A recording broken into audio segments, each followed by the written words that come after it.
Vous savez que le président de la République suit de très près la situation dans l'est de la RDC, la situation sécuritaire spécifiquement.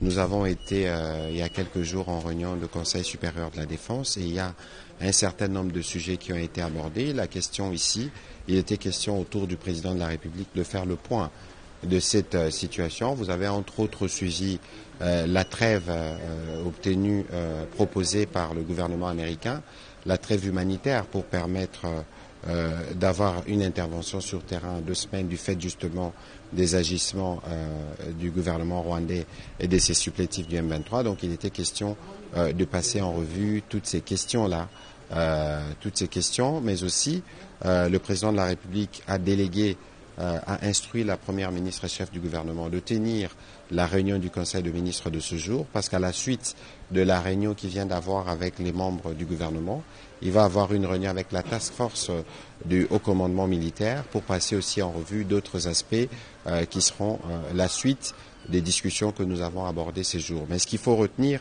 c'est que comme il avait dit au cours de la dernière réunion du Conseil supérieur de la défense, que la détermination est restée la même pour s'assurer que nous faisons tout pour récupérer chaque portion de notre territoire national occupé par ces terroristes et par le Rwanda.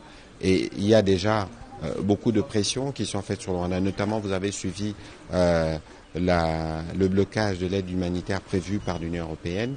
Tout ça, ce sont des choses qui peuvent rentrer dans le cadre de nos efforts diplomatiques, parce que vous savez que nous sommes sur plusieurs fronts à ces sujets.